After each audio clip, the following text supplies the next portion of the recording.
Gadis desa yang polos dijodohkan dengan tukang kebun. Tak ada yang tahu dia konglomerat yang menyamar. Setelah menikah ia diberi uang bulanan 200 juta. Sebelum masuk ke ceritanya, jangan lupa absen dulu bunda-bunda semua dari daerah mana saja, agar kita makin akrab. Dan bagi bunda yang belum subscriber, jangan lupa untuk klik tombol subscriber agar tidak ketinggalan kisah menarik selanjutnya.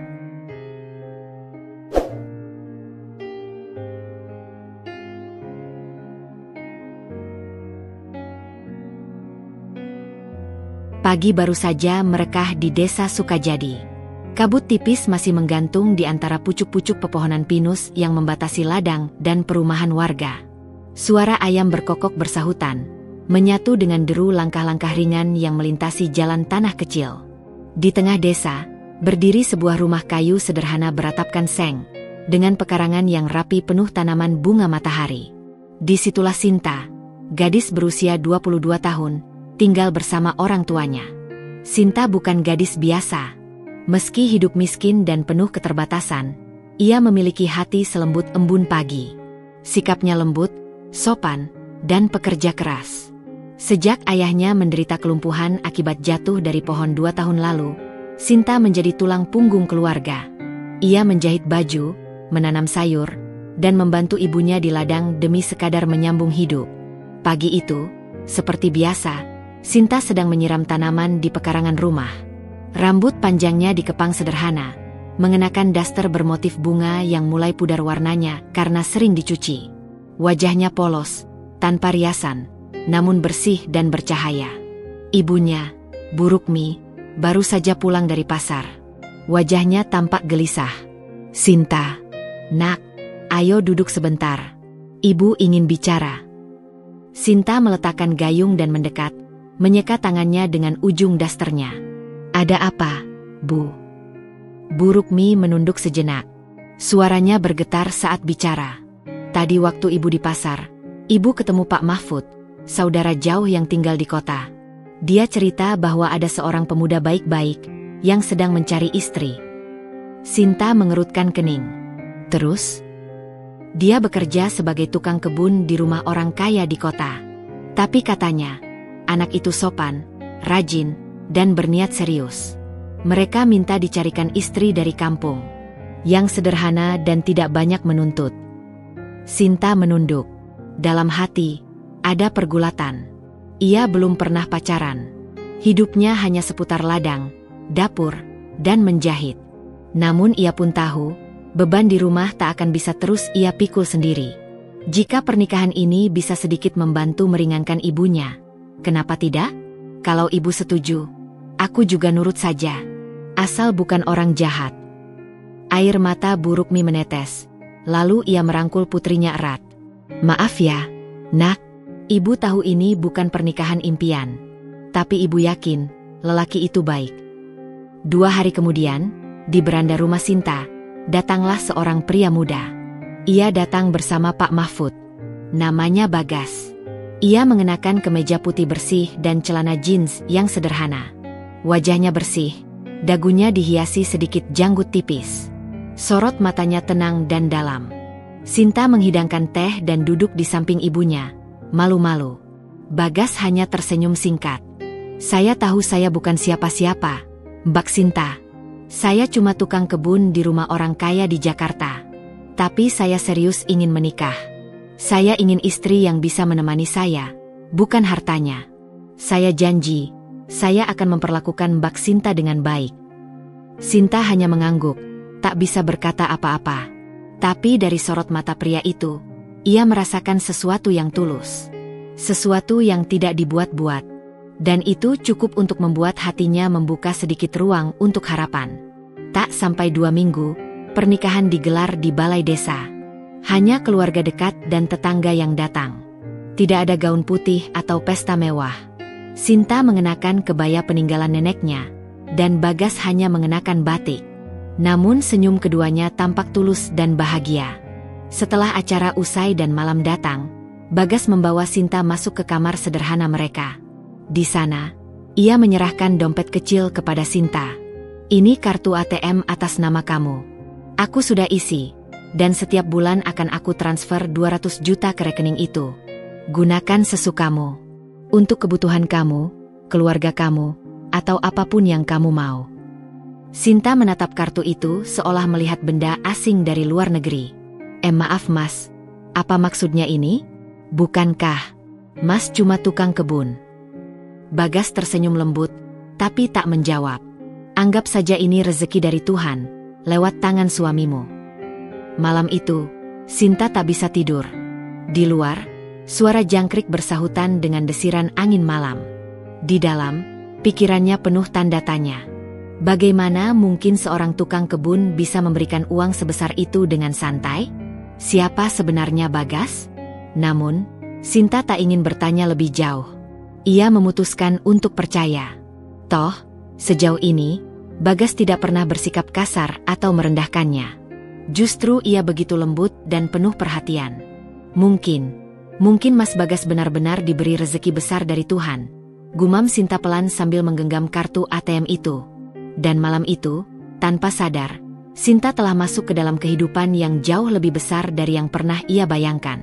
Kehidupan yang penuh rahasia, cinta, dan ujian. 2 hari setelah pernikahan, pagi itu langit desa Sukajadi dihiasi awan tipis yang melayang pelan. Angin bertiup lembut menerpa dedaunan, seolah ikut mengantar kepergian Sinta dan Bagas dari desa.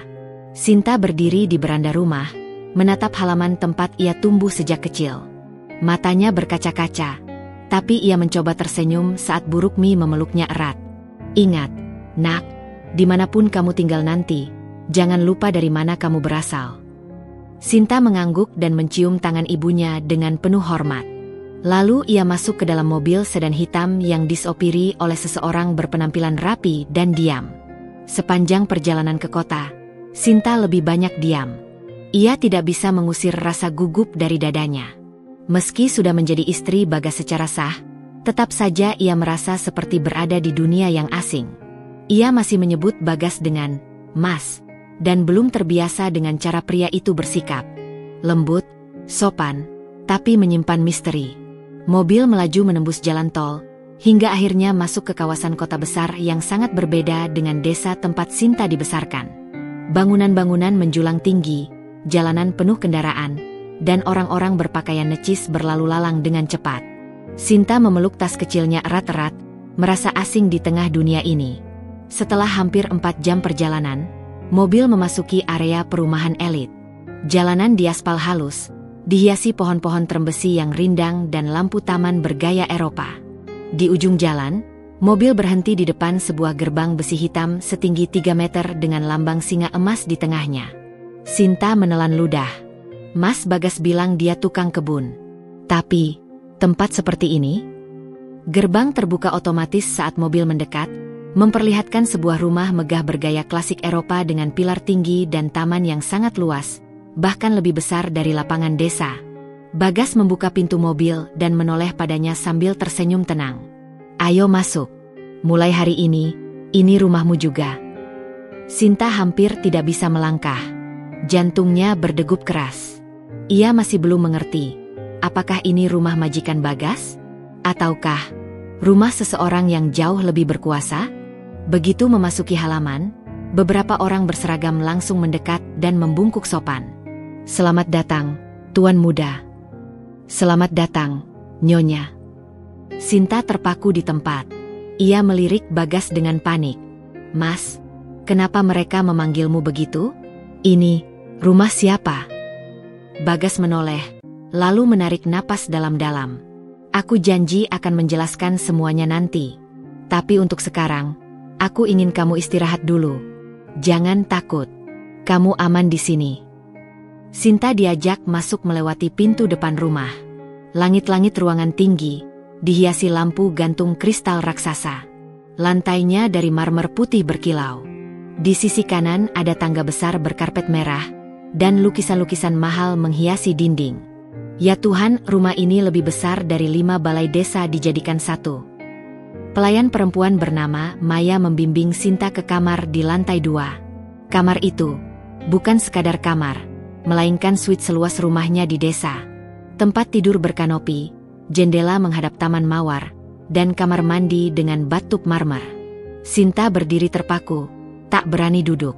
Kalau ada yang Nyonya perlukan, tinggal panggil lewat intercom ini ya, kata Maya sopan. Setelah Maya pergi, Sinta terduduk di ranjang dan memeluk lututnya. Ia mulai menangis. Apa yang sedang terjadi? Kenapa semua terasa seperti mimpi? Malam harinya, Bagas masuk ke kamar dengan pakaian santai dan membawa 2 gelas teh. Maaf kalau semuanya terlalu mengejutkan. Aku harus bilang yang sebenarnya, tapi belum sekarang. Mas, aku butuh tahu. Aku istrimu. Apa yang sebenarnya terjadi? Siapa Mas Bagas? Bagas menatap mata Sinta lekat-lekat. Aku memang pernah jadi tukang kebun. Tapi itu dulu. Aku tidak bohong. Aku belajar dari bawah. Sekarang, aku menjalankan perusahaan agribisnis warisan ayahku. Tapi aku sudah bosan dengan gadis-gadis kota yang hanya melihat hartaku. Makanya, aku kembali ke desa, mencari seseorang yang benar-benar tulus. Sinta membeku. Dadanya bergetar. Jadi semua ini, Mas sengaja menyamar. Bagas mengangguk pelan. Aku tidak ingin istri yang mencintaiku karena kekayaan. Aku ingin seseorang yang bisa mencintaiku, karena aku adalah aku. Keesokan paginya, Sinta turun ke ruang makan untuk sarapan. Tapi bukan hanya Bagas yang duduk di sana. Di ujung meja panjang, duduk seorang wanita parubaya dengan dandanan rapi dan mata tajam. Wajahnya cantik tapi dingin. Di sampingnya, ada seorang gadis muda dengan postur tinggi, semampai dan senyum sinis. Bagas berdiri dan memperkenalkan. Sinta, ini ibu saya, Bu Melati. Dan ini adik saya, Anjani. Sinta menunduk sopan. Selamat pagi, Bu. Bu Melati tidak menjawab. Hanya melirik Sinta dari ujung kepala hingga kaki, lalu berkata dengan suara dingin. Saya tidak menyangka anak saya akan menikahi gadis dari kampung. Apa kamu tahu cara menggunakan sendok garpu? Sinta terdiam. Anjani terkekeh kecil sambil memutar bola matanya. Selamat datang di neraka bernama keluarga. Udara di ruang makan pagi itu terasa lebih dingin daripada lantai marmer yang dipijak Sinta. Meski mentari pagi menyusup lembut melalui jendela kaca besar, suasana di dalam rumah begitu tegang dan sunyi. Hanya denting sendok dan garpu dari Bu Melati yang terdengar. Sinta duduk tegak, mencoba menata napasnya, tapi tetap saja rasa canggung itu membelit kuat di dalam dada. Bagas duduk di sampingnya, namun pagi ini ia lebih banyak diam. Sinta bisa merasakan ketegangan dari gerak tubuh suaminya. Ia sesekali melirik sang ibu yang menyantap sarapan dengan ekspresi datar, penuh kehati-hatian seolah sedang menilai hidangan yang disajikan oleh seorang pembantu amatiran. Jadi, kamu cuma sekolah sampai SMA? Tanya Bu Melati tanpa menoleh, namun nadanya tajam dan menusuk. Sinta menelan ludah, lalu menjawab pelan. Iya, Bu. Setelah itu saya bantu ibu di rumah dan buka jasa jahit kecil-kecilan. Tentu saja, Bu Melati mendengus, meletakkan garpunya dengan suara cukup keras di atas piring. Gadis kampung mana sempat berpikir lanjut kuliah. Anjani yang duduk di ujung meja tersenyum miring sambil memandangi kukunya yang dicat merah marun. Aku sampai nggak percaya Mas Bagas serius menikah sama kamu. Kamu lebih cocok jadi pembantu di sini daripada nyonya rumah. Sinta mencoba tetap tenang, meski matanya mulai panas. Ia ingin bersuara, ingin membela diri. Tapi entah kenapa, seolah lidahnya keluh. Ia hanya menunduk dan mengepal tangannya di bawah meja. Cukup. Bagas akhirnya angkat bicara. Suaranya tenang, namun tegas.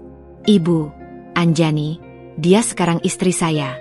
Dan kalian harus memperlakukannya dengan hormat. Bu Melati melirik putranya dengan sinis. Aku tidak buta, Bagas. Kamu menikahi dia hanya karena perasaan sesaat. Aku tahu kamu masih bisa berpikir jernih setelah kegilaan ini reda. Ibu, aku sudah dewasa. Aku tahu apa yang aku pilih. Tapi kamu juga harus tahu, pernikahan ini bisa menghancurkan reputasi keluarga kita. Sinta terperanjat. Kata-kata itu menusuk lebih dalam daripada hinaan yang sebelumnya dilontarkan. Ia baru saja menyesap teh di cangkirnya, tapi rasanya pahit bukan main. Ia tak mengerti, sejak kapan menjadi perempuan desa berarti aib. Sejak kapan latar belakang seseorang menjadi ukuran kelayakan untuk dicintai? Setelah sarapan selesai, Sinta segera kembali ke kamar. Ia menutup pintu pelan dan mendudukkan diri di tepi ranjang. Dadanya sesak. Ingin menangis, tapi air matanya enggan jatuh. Ia hanya memandangi pantulan dirinya di cermin besar. Ia masih gadis desa yang sama, polos dan sederhana. Namun kini, ia berada di tengah keluarga yang tak pernah membayangkannya sebagai bagian dari mereka. Siang harinya, Sinta mencoba berkeliling rumah. Ia berpura-pura memeriksa taman, padahal hanya ingin menenangkan pikirannya. Ia melangkah ke sudut halaman belakang, tempat bunga anggrek tumbuh dalam deretan pot gantung. Taman itu indah, rindang dan terawat dengan sempurna. Tapi anehnya, tak ada rasa damai yang menyusup ke dalam dadanya. Langkahnya terhenti saat mendengar dua suara berbicara di balik semak tinggi. Jadi bener ya, dia cuma gadis kampung? Astaga, mana mungkin Mas Bagas serius sama orang kayak dia? Mukanya juga biasa banget. Ya iyalah, cuma karena dia belum tahu siapa yang dulunya deket sama Mas Bagas. Sinta mengenali suara itu. Suara salah satu pelayan muda, dan entah siapa temannya.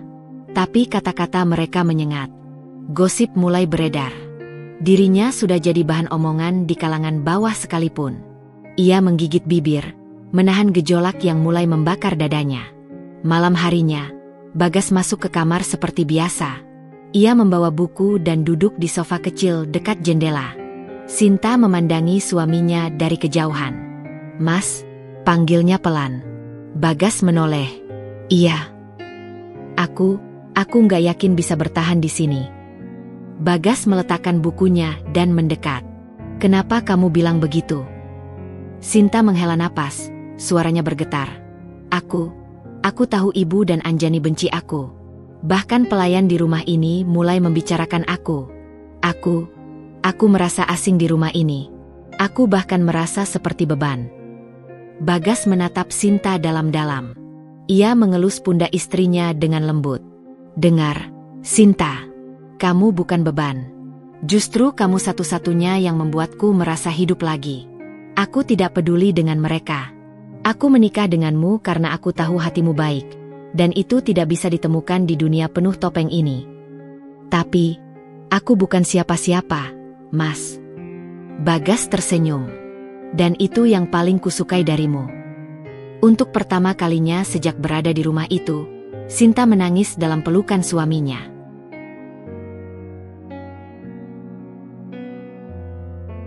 Tangis yang bukan hanya karena sedih, tapi juga karena takut. Takut jika cintanya tidak cukup kuat untuk menghadapi dunia baru ini. Namun ia tidak tahu, badai yang lebih besar sudah menantinya. Karena esok hari, satu nama dari masa lalu Bagas akan kembali datang, membawa luka lama dan niat baru yang bisa menghancurkan semua yang sedang ia coba bangun. Pagi itu hujan turun dengan rintik halus di halaman rumah mewah keluarga Bagas. Langit mendung menggantung di atas kota, seolah menjadi pertanda bahwa sesuatu yang tidak diinginkan akan segera terjadi. Sinta berdiri di balkon lantai 2, menatap taman yang basah oleh gerimis. Di tangannya secangkir teh melati hangat, tapi ia tak meminumnya. Matanya kosong, pikirannya melayang entah kemana. Sudah hampir seminggu ia tinggal di rumah besar ini. Setiap harinya, ia harus menghadapi tatapan merendahkan dari Bu Melati dan Anjani. Setiap langkah yang ia ambil selalu seperti berada dalam pengawasan. Bahkan saat ia hanya ingin ke dapur untuk mengambil segelas air, para pelayan memandangnya seolah ia mencuri tempat di rumah ini. Ia hanya bisa diam dan menelan semuanya perlahan, seperti racun yang lambat bekerja. Namun, pagi itu berbeda. Saat Sinta baru saja kembali ke kamar, suara deru mobil sport terdengar memasuki halaman depan. Suara decit rem tajam menghentikan langkahnya. Dari jendela kamar, ia mengintip. Seorang wanita cantik dengan rambut hitam bergelombang keluar dari mobil berwarna merah terang. Pakaiannya modis dan mahal, kacamatanya hitam besar, dan langkahnya penuh percaya diri. Saat ia melepas kacamata, wajahnya tampak jelas. Cantik. Terlalu cantik untuk tidak menjadi ancaman. Dari bawah, terdengar suara Anjani berteriak kegirangan. "Nadira Aa, kamu balik ke Indonesia." Sinta berdiri terpaku. Siapa Nadira? Beberapa menit kemudian, ia mendengar suara langkah kaki mendekat ke lantai 2. Pintu kamar diketuk. Sinta, ke bawah, sekarang. Suara Anjani dari balik pintu terdengar ketus. Sinta turun perlahan. Di ruang tamu, Nadira duduk anggun di sofa beludru abu-abu, menyilangkan kaki dengan penuh gaya. Bu Melati duduk di sampingnya. Wajahnya bersinar lebih cerah daripada biasanya. Anjani duduk di sisi lain, tak berhenti tersenyum lebar. Saat melihat Sinta muncul, Nadira menoleh. Senyumnya terangkat, senyum tipis yang mengandung penghinaan halus. Jadi ini istri Bagas? Nadira bertanya ringan, meski nadanya menusuk. Sinta menunduk sopan. Saya Sinta. Lucu ya? Nadira terkekeh pelan. Bagas selalu punya selera tinggi. Tapi kali ini, mungkin dia ingin kembali ke akar. Ia mengedipkan mata ke Anjani yang langsung tertawa. Sinta berdiri diam. Ia tak tahu harus menjawab apa. Ia tidak tahu siapa Nadira sebenarnya. Tapi jelas perempuan ini bukan sekadar tamu biasa. Sikap Bu Melati yang mendadak hangat, cara Anjani menyanjung-nyanjungnya, dan tatapan Nadira yang meremehkan, semuanya menyampaikan satu pesan yang jelas. Nadira bukan orang asing. Tak lama kemudian, Bagas muncul dari arah ruang kerja. Ia mengenakan kemeja putih dan celana abu-abu, rambutnya masih sedikit basah. Saat melihat Nadira, langkahnya terhenti sejenak. Nadira, kamu sudah kembali? Tanyanya datar. Nadira berdiri dan mendekat, lalu memeluk Bagas sepintas, meski Bagas tampak kaku. Baru sampai tadi pagi. Papa suruh aku balik ke Indonesia. Katanya perusahaan cabang butuh pendamping baru untuk proyek lahan ekspor. Sinta memperhatikan bagaimana wajah Bagas berubah. Tegang. Ia tak menyukai kehadiran Nadira, itu jelas. Tapi yang membuat Sinta menggigil adalah perasaan tak enak yang perlahan tumbuh di hatinya. Ngomong-ngomong, Nadira menoleh ke arah Sinta. Aku dan Bagas dulu sempat tunangan. Tapi sayangnya, kita nggak berjodoh. Ia tersenyum manis. Manis yang membuat dada Sinta seperti diremas. Bu Melati ikut menimpali. Bagas dan Nadira itu pasangan yang sempurna. Keluarga seimbang, latar belakang sepadan, dan sama-sama pintar. Tapi sayangnya, takdir berkata lain. Anjani terkikik. Atau mungkin, ada seseorang yang terlalu cepat masuk ke dalam cerita. Sinta merasa napasnya sesak. Dunia seperti berputar pelan di sekelilingnya. Ia tahu hidupnya akan sulit setelah menikahi Bagas. Tapi ia tak menyangka bahwa tantangan terbesarnya justru akan datang dari masa lalu suaminya sendiri. Sore harinya, saat Sinta duduk sendirian di taman belakang, Bagas datang menyusul. Ia duduk di sampingnya, menatap langit yang perlahan mulai cerah. Sinta, katanya pelan. Mas, suara Sinta nyaris tak terdengar. Aku tahu Nadira membuatmu tidak nyaman. Tapi percayalah, aku tidak pernah menyesali keputusan menikah denganmu. Kenapa kamu tidak pernah cerita tentang dia? Bagas terdiam sejenak, lalu menjawab, karena aku ingin semua masa laluku berhenti saat kamu datang. Aku ingin memulai dari awal. Tapi aku lupa, masa lalu kadang tidak mau diam. Sinta menunduk. Ia tak tahu harus percaya atau takut. Ia mencintai Bagas. Itu ia sadari sekarang. Tapi ia juga sadar, cinta saja tidak cukup jika setiap langkahnya dihadang bayang-bayang perempuan lain yang lebih pintar, lebih cantik, dan lebih diterima oleh keluarga suaminya. Dan Nadira bukan hanya masa lalu. Nadira adalah ancaman yang datang dengan senyum, rencana, dan restu keluarga. Di dalam rumah megah yang mulai terasa seperti penjara itu, Sinta tahu, ia harus mulai belajar berdiri, atau akan jatuh sebelum sempat benar-benar bertarung. Hari mulai gelap ketika lampu-lampu kristal di ruang makan dinyalakan. Meja makan panjang dari kayu jati mengilap disiapkan dengan susunan piring porselen bergaris emas, gelas kristal, dan lilin-lilin kecil yang menyala redup, menambah kesan mewah sekaligus tegang malam itu. Aroma masakan Perancis dan Oriental menguar di udara, dimasak langsung oleh chef pribadi keluarga Bagas. Tapi di antara keindahan visual dan cita rasa mewah itu, satu hal terasa janggal bagi Sinta. Undangan makan malam kali ini tampak lebih seperti panggung sandiwara. Ia duduk di ujung meja, mengenakan gaun sederhana berwarna krem pemberian Bagas. Wajahnya dirias tipis oleh pelayan, tapi tetap terasa asing di tengah wanita-wanita anggun yang duduk di seberang. Di sisi lain meja, Nadira tampil memukau dalam gaun hitam dengan leher terbuka dan rambut yang disanggul tinggi. Matanya berkedip lambat setiap kali memandang Bagas, seolah ingin mengingatkan semua orang siapa yang dulu pernah menempati hati pria itu.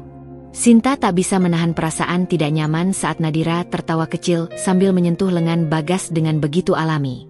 Bagas sendiri hanya sesekali membalas dengan senyum tipis, tapi tak juga menarik diri sepenuhnya. Anjani dan Bu Melati, duduk berdampingan, tampak sangat menikmati situasi ini. Setiap kali Nadira berbicara, mereka mengangguk-angguk penuh kekaguman. Aku masih ingat dulu, waktu di Swiss, Bagas paling suka pasta buatan tanganku, ujar Nadira sambil tersenyum penuh kenangan. Oh iya, waktu di Lucerne. Ya, sahut Anjani cepat. Kalian berdua kayak pasangan drama Korea. Bener-bener cocok. Sinta hanya menunduk, menusuk potongan kecil daging steak di piringnya. Tapi makanan itu serasa batu di mulutnya. Ia merasa seperti tamu tak diundang di meja makan rumahnya sendiri. Bu Melati lalu berkata sambil menatap Nadira, sayang kamu dulu lebih memilih karir. Kalau enggak, mungkin ceritanya akan berbeda. Nadira mengangguk pelan. Iya tante. Tapi mungkin, belum terlambat, kan? Ucapan itu menggantung di udara. Semua yang duduk di meja tahu apa maksudnya, termasuk Sinta. Bagas yang sejak tadi diam akhirnya bicara. Makanlah, jangan terlalu banyak bicara masa lalu. Namun suasana sudah keburu retak. Sinta merasa perutnya mual. Ia ingin berdiri dan pergi. Tapi ia tahu, itu hanya akan memperlihatkan kelemahannya. Tepat saat pelayan hendak mengangkat piring utama dan menggantinya dengan dessert, Bu Melati meletakkan sendoknya dan berkata dengan suara lantang. Aku sudah putuskan. Mulai besok, Nadira akan tinggal di rumah ini selama urusan bisnisnya di Jakarta. Kamar tamu barat cukup besar dan nyaman. Dia juga bisa bantu Bagas di kantor. Sinta nyaris menjatuhkan sendoknya. Tinggal di rumah ini? Matanya langsung beralih ke wajah Bagas. Pria itu tampak kaget, lalu menatap ibunya. Ibu, ini rumahku. Dan aku tidak setuju Nadira tinggal di sini. Oh, jadi kamu lebih percaya gadis kampung yang bahkan tidak tahu bagaimana dunia ini berjalan. Suara Bu Melati naik 1 oktav. Nadira lebih tahu bagaimana mengelola bisnis keluarga kita. Dia bukan orang asing. Aku tahu siapa dia. Tapi dia juga bukan istriku, ucap Bagas tegas. Hening panjang menyelimuti meja. Sinta merasa jantungnya berdentum keras. Ia tak tahu apakah harus lega atau makin takut. Lega karena Bagas membelanya. Takut karena tahu keputusan Bagas itu hanya akan membuat Bu Melati dan Nadira makin memperkeruh suasana. Nadira tersenyum tipis. Ia lalu meneguk anggur putih di gelasnya dan berkata tenang. Aku hanya ingin membantu, Bagas. Tidak lebih. Tapi kalau kamu merasa kehadiranku mengganggu, aku bisa pergi. Meski aku yakin, banyak yang akan kecewa. Matanya melirik ke arah Bu Melati yang tampak semakin marah. Sinta tak tahan lagi. Ia berdiri dari kursinya, membungkuk sopan. Maaf, saya kurang enak badan. Saya pamit duluan. Tanpa menunggu jawaban siapapun, ia berbalik dan berjalan cepat ke kamarnya. Setelah menutup pintu, ia terduduk di tepi tempat tidur dan menahan napas. Matanya panas. Tangannya gemetar. Ia sudah mencoba bersikap tenang, bersabar, berlapang dada. Tapi malam ini, malam di mana masa lalu suaminya duduk di seberang meja dengan gaun yang menjolok mata, didukung penuh oleh keluarga yang tak pernah menerimanya, adalah pukulan telak. Apakah ia bisa terus bertahan? Pukul 10 malam, pintu kamarnya diketuk. Ini aku. Suara Bagas terdengar dari balik pintu. Sinta membuka pintu perlahan. Bagas masuk, duduk di kursi dekat ranjang. Wajahnya lelah. Aku minta maaf atas tadi. Aku nggak tahu ibu akan bicara seperti itu. Sinta hanya menatapnya. Matanya berkaca-kaca. Mas, apa kamu masih mencintai Nadira? Pertanyaan itu keluar begitu saja. Lurus, tanpa penyangga. Bagas menatap istrinya dalam diam. Lama. Dulu iya, jawabnya jujur. Tapi sekarang tidak, Aku menikah denganmu, Sinta. Dan aku tidak akan menyesali itu. Aku cuma gak bisa melarang Nadira datang, karena ibu sendiri yang membukakan pintu. Sinta mengangguk pelan. Tapi kamu bisa memilih kemana kamu berdiri. Dan untuk siapa kamu berdiri. Bagas menghela napas. Aku berdiri di sisimu. Tapi Sinta tahu, kata-kata itu akan diuji. Karena mulai malam ini, Nadira bukan hanya masa lalu. Dia sudah masuk ke dalam rumah, ke dalam kehidupan mereka. Dan mungkin, ke dalam rencana yang jauh lebih besar dari sekadar makan malam. Hari-hari berikutnya berjalan lambat, tapi penuh tekanan. Sejak Nadira tinggal di rumah megah itu, suasana berubah drastis. Keberadaannya seperti asap yang perlahan memenuhi seluruh ruangan. Tidak terlihat, tapi mencekik. Nadira selalu tampil sempurna. Ia ikut sarapan, berdandan anggun, tertawa di ruang keluarga bersama Anjani. Dan yang paling membuat Sinta resah, ia bekerja bersama Bagas di kantor pusat perusahaan keluarga. Lebih baik aku langsung turun tangan, Tante, kata Nadira suatu pagi sambil mengoleskan selai stroberi ke rotinya. Bagas pasti butuh bantuan. Aku juga paham seluk-beluk proyek ekspor itu. Bu Melati tersenyum senang, memandang Nadira seolah menatap calon menantu impian. Bagas memang butuh pendamping kerja yang mengerti visi perusahaan, bukan sekadar istri yang hanya duduk diam di rumah. Kalimat itu menusuk seperti pisau. Sinta yang duduk tak jauh dari mereka hanya menunduk, menggenggam cangkir tehnya erat-erat agar tangannya tidak gemetar. Ia tahu itu sindiran untuknya. Yang lebih menyakitkan, Bagas tidak banyak membela. Sejak Nadira mulai ke kantor, Bagas jadi jarang di rumah. Pulangnya larut, kadang hanya masuk ke kamar dan langsung tertidur. Sinta tahu ia lelah. Tapi jauh di dalam hatinya, ia juga takut. Takut jika lelah itu perlahan berubah menjadi pelarian dari rumah, dan darinya. Siang itu, saat Sinta sedang membaca di taman belakang, Maya, pelayan kepercayaannya, datang dengan langkah cepat. Nyonya, maaf saya mengganggu, tapi saya pikir Anda harus tahu ini. Sinta menoleh, menutup bukunya. Ada apa, Maya? Saya barusan ke kantor untuk mengantar dokumen ke Tuan Bagas, dan saya lihat Ibu Nadira dan Tuan Bagas makan siang di ruang VIP. Berdua saja, dan mereka terlihat dekat sekali. Sinta diam. Tidak terkejut, karena hatinya sudah lama merasa, tapi tetap saja terluka. Terima kasih sudah bilang, Maya. Malam harinya, Sinta menunggu Bagas pulang. Ia duduk di ruang baca, lampu redup menyala. Jam menunjukkan pukul 9:20 ketika suara mesin mobil terdengar dari halaman. Bagas masuk rumah dengan wajah lelah. Jasnya dibuka, dasinya longgar. Kamu belum tidur? Tanyanya pelan. Sinta menggeleng. Aku mau bicara. Bagas mendekat, duduk di kursi seberang. Kamu kenapa? Aku cuma mau tanya. Sebenarnya kamu tahu kan, Nadira tidak hanya ingin membantu proyek ekspor. Bagas mengerutkan dahi. Apa maksudmu? Sinta menatap mata suaminya. Dia ingin merebut kamu. Dan kamu membiarkannya mendekat. Aku tidak membiarkan apapun. Kamu tidak menolak juga. Hening. Hanya detak jam dinding yang terdengar. Sinta berdiri, suaranya mulai gemetar. Aku ini apa, Mas? Penghias rumah? Istri yang hanya dikasih uang bulanan tapi tidak dihargai? Apa aku harus lebih cantik, lebih pintar, lebih? Cukup. Bagas berdiri juga. Wajahnya tegang. Jangan bandingkan dirimu dengan Nadira. Aku tidak menikahinya. Aku menikahimu. Karena aku mencintaimu. Tapi kamu diam saat keluargamu menindas aku. Kamu diam saat Nadira merayap masuk. Kamu bilang mencintaiku. Tapi kamu tak pernah berdiri untukku. Bagas terdiam. Ia tahu Sinta benar. Dengan air mata yang mulai mengalir di pipi, Sinta melanjutkan. Aku tidak butuh uang 200 juta, Mas. Aku butuh rasa dihargai. Aku butuh kamu, yang dulu bilang ingin hidup bersamaku apa adanya. Bukan kamu yang sekarang, yang tak berani melindungiku. Bagas menatapnya lama, sebelum akhirnya melangkah pergi.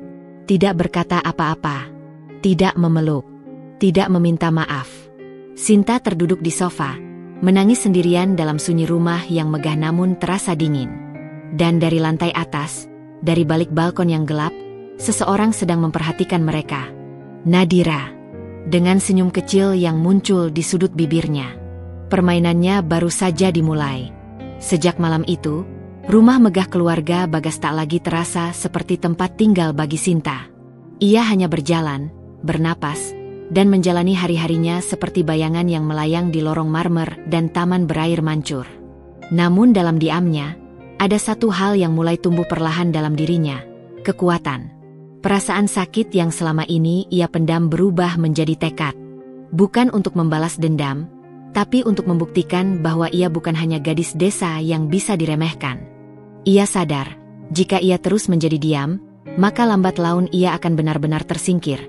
Oleh kata-kata, oleh sikap, bahkan oleh cinta yang tak lagi berpihak padanya.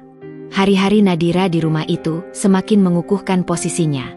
Ia mulai mengatur menu makanan, berbicara panjang lebar dengan Bu Melati tentang rencana renovasi ruang tamu, bahkan memberi masukan soal pengelolaan taman rumah, sesuatu yang dulu menjadi tempat pelarian Sinta dari tekanan.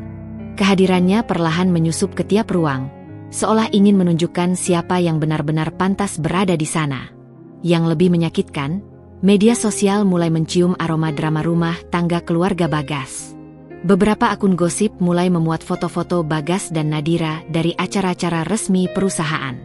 Salah satu portal berita menuliskan, cinta lama bersemi kembali, konglomerat muda ditemani mantan tunangan di proyek baru. Sinta membaca artikel itu dengan napas yang bergetar, tapi ia tidak lagi menangis. Tidak ada air mata kali ini. Hanya dada yang terasa sesak, dan tangan yang diam-diam menggenggam pena, mencatat nama-nama, menganalisis gerakan. Ia sadar, ini bukan sekadar urusan hati, ini perang diam yang membutuhkan strategi. Di balik senyum dingin Nadira, Sinta mulai melihat pola. Wanita itu tidak hanya ingin merebut Bagas, tapi juga ingin merebut kekaguman keluarga dan kekuasaan di dalam rumah serta bisnis. Ia bermain anggun di depan publik, tapi perlahan-lahan mencabik dari dalam. Dan itu, Sinta tahu, hanya bisa dilawan dengan cara yang sama, tenang, terencana, tak terlihat. Ia mulai mempelajari kegiatan perusahaan dari dokumen-dokumen yang kadang Bagas tinggalkan di rumah. Ia bertanya diam-diam kepada Maya, mendengarkan pelan-pelan dari obrolan pelayan dapur, dan mencatat informasi penting tentang proyek-proyek yang sedang dijalankan. Ia kembali pada kebiasaannya yang dulu, menjahit, menyulam, dan berpikir. Tapi kali ini bukan untuk bertahan hidup, melainkan untuk menyusun langkah. Sinta tahu, ia tidak bisa mengubah sikap mertua atau membungkam gosip media. Tapi ia bisa mengubah caranya bertahan. Ia bisa menjadi sesuatu yang tak disangka oleh siapapun di rumah itu. Dan hari itu pun datang. Sinta memutuskan untuk datang ke kantor pusat tempat Bagas dan Nadira bekerja. Tidak untuk cemburu, tidak untuk ribut, tapi untuk memperlihatkan bahwa ia ada, dan tidak akan tinggal diam. Ia mengenakan blus putih sederhana dan celana panjang krem. Tidak mencolok, tapi rapi. Rambutnya ia ikat rendah, wajahnya bersih tanpa make-up berlebihan. Ia berdiri di depan gedung tinggi dengan kaca menjulang, tempat suaminya menghabiskan waktunya. Begitu ia masuk ke lobi, beberapa karyawan menoleh. Sebagian mengenalinya dari foto, sebagian hanya menebak-nebak siapa perempuan yang wajahnya tenang namun langkahnya tegap itu. Sinta tidak berbicara banyak. Ia hanya meminta bertemu dengan direktur proyek ekspor, dan menunjukkan surat permohonan kerjasama dari sebuah koperasi pertanian di kampung halamannya yang diam-diam telah ia bantu bangun selama beberapa minggu terakhir. Koperasi itu kecil, tapi menjanjikan produk pertanian organik berkualitas ekspor. Saat akhirnya Bagas keluar dari ruangannya, ia terkejut melihat Sinta di sana. Tapi Sinta tidak memeluk, tidak menangis, tidak meminta perhatian. Ia hanya menyerahkan proposal itu dengan tenang. Aku datang sebagai mitra, bukan sebagai istri. Baca saja, kalau layak, teruskan. Kalau tidak, sobek saja. Tanpa menunggu respons, Sinta pergi. Langkahnya ringan, meski hatinya berat. Tapi ia tahu, sesuatu sedang bergeser. Ia telah memilih bertarung, bukan bersembunyi. Dan Nadira, yang selama ini merasa paling unggul, Tidak akan pernah menyangka bahwa gadis desa yang dulu polos dan diam, kini mulai menghunuskan senjata perangnya sendiri. 3 hari berlalu sejak Sinta mengantarkan proposal kerjasama itu ke kantor Bagas. Ia tidak mengirim pesan menanyakan kabarnya, tidak bertanya apakah proposalnya diterima, dan tidak pula meminta dijelaskan. Ia membiarkan waktu bekerja. Sikap itu bukan karena Sinta tidak peduli, justru sebaliknya. Tapi kini ia memilih untuk menjaga harga dirinya. Di rumah, situasi perlahan berubah. Bu Melati mulai mencibir dengan nada yang berbeda, seperti orang yang sedang waspada, bukan lagi meremehkan. Anjani terlihat lebih sering mengamati gerak-gerik Sinta diam-diam. Dan yang paling mencolok, Nadira tidak lagi seceria sebelumnya. Ia tetap tersenyum, tetap bersikap manis, tapi sorot matanya berubah, siaga. Sementara itu, Sinta mulai mengatur waktunya lebih bijak. Ia kembali menjahit di kamar kecil yang tak terpakai, menyulapnya menjadi ruang kerja sederhana. Di sana, ia menyusun ulang rencana koperasi pertanian desa. Ia mulai menghubungi beberapa kenalan yang pernah datang ke desanya sebagai pelaku ekspor kecil-kecilan. Ia mengumpulkan katalog produk desa, beras organik, madu hutan, rempah-rempah murni. Semua ditata rapi. Dan yang paling mengejutkan, beberapa investor kecil mulai tertarik. Semua bermula dari satu pesan yang ia unggah di media sosial tentang potensi produk alam desa. Ia tidak lagi sekadar istri. Ia menjadi penghubung antara dunia kota dan tanah kelahirannya. Hari itu, sebuah mobil hitam berhenti di depan rumah. Dari dalam, seorang pria parubaya dengan setelan formal turun dan mencari Sinta. Ia memperkenalkan diri sebagai perwakilan investor dari Singapura yang tertarik dengan proposal koperasi pertanian milik Sinta. Berita itu menyebar cepat, bahkan sampai ke telinga Bu Melati. Malam harinya, untuk pertama kalinya, wanita itu memanggil Sinta secara pribadi ke ruang baca. Di sana, Bu Melati duduk dengan kaki bersilang, mengenakan pakaian malam sutra, dengan wajah yang sulit ditebak, antara kagum dan tersinggung. Aku dengar proyek kecilmu menarik investor luar negeri. Sinta hanya menjawab dengan senyum sopan. Itu bukan proyek saya, Bu. Saya hanya membantu petani desa. Tapi nama kamu yang tertulis di semua proposal. Karena saya percaya, desa saya pantas mendapat kesempatan lebih. Bu Melati menatapnya lama. Untuk pertama kalinya, tidak ada nada meremehkan dalam sorot matanya. Kau bukan sekadar istri biasa, rupanya. Sinta menjawab tenang. Saya tidak pernah merasa diri saya biasa, Bu. Hanya saja, saya jarang diberi ruang untuk menunjukkan siapa saya. Perkataan itu membuat Bu Melati diam sejenak. Tak lama, ia hanya berkata, kita lihat sejauh apa kamu bisa berjalan. Hari-hari berikutnya membawa perubahan signifikan. Koperasi desa yang dibantu Sinta mulai masuk ke tahap uji coba ekspor. Bagas yang sebelumnya sibuk dengan proyek Nadira mulai menunjukkan ketertarikan terhadap potensi bisnis ini. Ia diam-diam memanggil tim analis untuk menilai angka-angka dalam proposal Sinta. Hasilnya mengejutkan, keuntungan jangka panjang dari komoditas desa ternyata lebih stabil daripada proyek ekspor besar yang sedang dikerjakan Nadira. Dan di satu pagi yang cerah, saat Sinta sedang menyiram tanaman di taman, Bagas mendekat. Ia berdiri di samping istrinya, memandangi bunga mawar yang perlahan merekah. Proyek kamu, luar biasa, katanya pelan. Sinta menoleh sekilas. Bukan proyek saya. Itu proyek petani yang tidak pernah diperhatikan siapapun. Bagas mengangguk. Tapi kamu yang membuat orang mau memperhatikan. Ia menatap Sinta lebih lama dari biasanya. Aku ingin bantu kamu. Sinta tersenyum kecil. Kamu dulu sudah pernah bantu aku dengan cinta. Sekarang, biarkan aku membalasnya dengan kemampuan.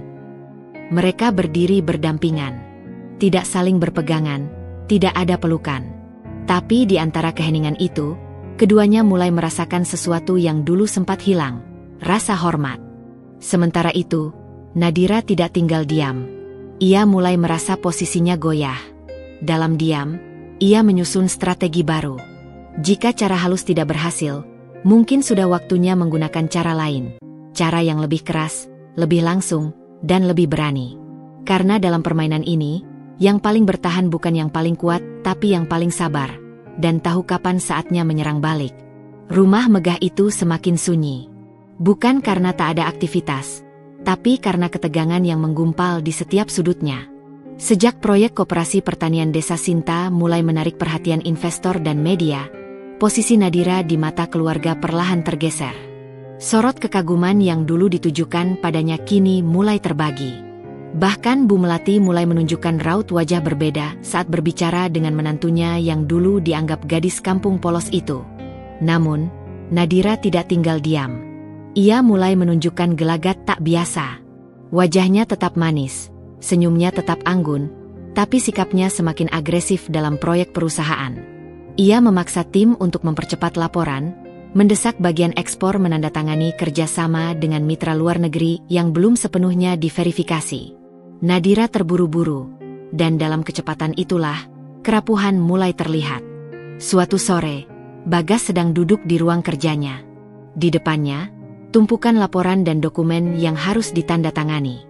Tapi yang menarik perhatiannya adalah email dari divisi legal yang menyarankan penundaan penandatanganan kontrak baru. Salah satu nama perusahaan mitra yang diajukan Nadira, Blue Coast Trading Ltd, ternyata pernah terlibat kasus pencucian uang di Thailand. Mata Bagas menajam. Ia memanggil tim audit internal. Hasilnya membuatnya terdiam lama. Nadira, lewat jaringan pribadi dan tanpa sepengetahuan direksi, telah menyisipkan nama-nama perusahaan bermasalah sebagai calon mitra proyek ekspor. Dan yang lebih mengejutkan, salah satu perusahaan tersebut ternyata memiliki keterkaitan dengan pria bernama Reza Pratama, mantan kekasih Nadira yang pernah menjadi tersangka penggelapan dana. Bagas menutup semua dokumen itu. Napasnya berat. Ia duduk di kursinya, menatap langit Jakarta dari balik jendela kaca besar kantornya. Perlahan, kepingan puzzle mulai membentuk gambar utuh. Nadira tidak hanya datang kembali karena cinta, dia datang dengan misi. Malam harinya, Bagas mengajak Sinta makan malam di luar. Bukan di restoran mewah, tapi di sebuah tempat kecil bergaya rustik dengan menu tradisional yang sederhana. Saat hidangan disajikan, Bagas membuka percakapan. "Aku baru tahu siapa Nadira sebenarnya," katanya tanpa basa-basi. Sinta menatapnya. "Diam. Aku sempat percaya dia hanya datang karena nostalgia, tapi sekarang aku sadar, dia datang untuk memanfaatkan celah. Dan aku biarkan itu terjadi terlalu lama." Sinta tidak bicara, tapi ia mendengarkan. Perusahaan bisa terlibat skandal kalau kerja sama itu berjalan. Nama keluarga kita bisa rusak. Ibu bisa kehilangan kepercayaan dari pemegang saham. Ia menatap istrinya. "Aku butuh bantuanmu." Kali ini, Sinta tidak menghindar. Ia menatap balik dengan tenang. "Kalau kamu sudah siap berdiri melawan masa lalumu, aku akan berdiri di sampingmu." Dari percakapan malam itu, Sinta dan Bagas mulai merancang langkah. Diam-diam, mereka menyusun laporan resmi. Mereka mengumpulkan bukti transaksi, email, serta percakapan antara Nadira dan pihak luar. Beberapa tim kepercayaan perusahaan dilibatkan secara rahasia. Semuanya dilakukan dengan hati-hati, karena mereka tahu, satu langkah ceroboh bisa membuat mereka dijatuhkan dari dalam. Dan tepat seminggu kemudian, dalam rapat direksi tertutup, semua dibuka. Bagas mempresentasikan data lengkap tentang perusahaan mitra yang diajukan Nadira. Ia menunjukkan keterkaitan langsung antara Reza dan dana asing yang mengalir lewat Blue Coast Trading. Ia juga mengungkap komunikasi pribadi yang dilakukan Nadira di luar jalur formal perusahaan, tanpa izin direksi. Suasana rapat mendadak dingin. Nadira, yang duduk di ujung meja dalam balutan blazer putih, menegang. Wajahnya pucat. "Apa maksudmu, Bagas? Kamu pikir aku berkhianat?" Katanya berusaha tenang, tapi suaranya bergetar. Bagas tidak menjawab. Ia hanya meletakkan salinan dokumen terakhir, bukti bahwa Nadira menerima komisi dalam bentuk saham dari salah satu perusahaan mitra. Nominalnya tidak main-main. "Aku tidak bilang kamu berkhianat. Data yang bicara." Pimpinan direksi lainnya terdiam. Lalu perlahan, satu persatu menyatakan sikap. Proyek Nadira dihentikan, dan investigasi internal akan dilakukan. Nadira diminta cuti sementara dari segala kegiatan perusahaan. Hari itu, Nadira keluar dari kantor dengan langkah tergesa. tanpa senyum, tanpa salam. Beberapa karyawan yang menyaksikan kejadian itu hanya saling pandang, bingung, terkejut, dan sebagian kecil puas. Sinta tidak hadir di rapat itu. Tapi sore harinya, saat Bagas pulang, ia memeluknya lama. Tanpa kata, tanpa penjelasan. Mereka hanya saling tahu, satu topeng telah tersingkap. Satu permainan telah berakhir. Namun di balik semua kemenangan itu, Sinta tahu, ini belum benar-benar selesai. Karena Nadira bukan tipe yang menyerah begitu saja. Ia mungkin kalah hari ini, tapi belum tentu besok. Sejak Nadira keluar dari perusahaan, suasana di rumah kembali terasa tenang, setidaknya di permukaan. Tidak ada lagi tawa tinggi Nadira yang menggema di ruang keluarga, tidak ada langkah sepatu hak tinggi yang menjejak lorong marmer, dan tidak ada lagi tatapan merendahkan setiap kali Sinta lewat. Tapi justru dalam keheningan itulah, awan gelap mulai menggantung.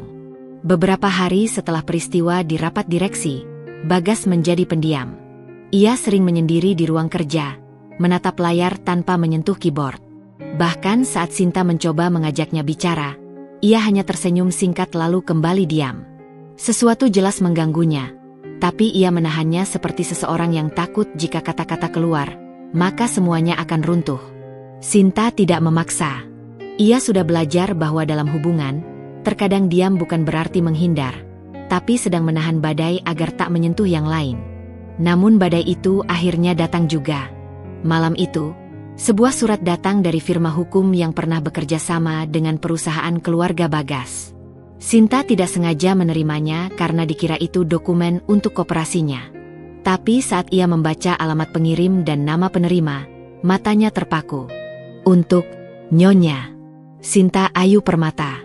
Di dalamnya, bukan dokumen bisnis, melainkan surat pernyataan warisan. Surat itu menyebutkan bahwa ada aset atas nama almarhum Pak Darto, ayah Bagas, yang selama ini disimpan di bawah nama pihak ketiga. Tapi yang mengejutkan adalah klaim bahwa aset tersebut seharusnya diwariskan kepada anak dari hubungan rahasia Pak Darto dan seorang perempuan bernama Sriani. Sriani. Nama itu tak asing. Sinta membeku. Itu adalah nama ibunya. Tangannya gemetar. Ia membaca ulang surat itu, lebih pelan, lebih saksama.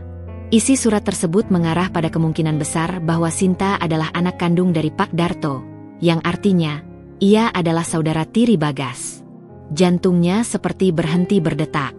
Dalam sekejap, seluruh dunia runtuh. Pernikahannya, cinta mereka, segala hal yang mereka perjuangkan.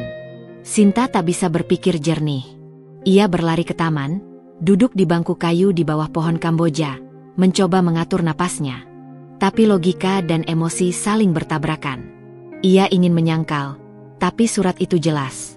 Ada tanda tangan notaris, dokumen legal, dan salinan testamen yang menunjukkan bahwa hubungan antara Pak Darto dan Sriani pernah tercatat diam-diam dalam arsip pribadi keluarga. Bagas menemukannya di sana hampir 1 jam kemudian. Saat melihat wajah istrinya yang basah oleh air mata, ia langsung mendekat. Ada apa? Sinta menatapnya penuh luka, mengulurkan surat itu dengan tangan gemetar. Bagas membaca, alisnya berkerut tajam. Saat ia sampai pada bagian tengah, wajahnya berubah pucat. Ia duduk, terdiam.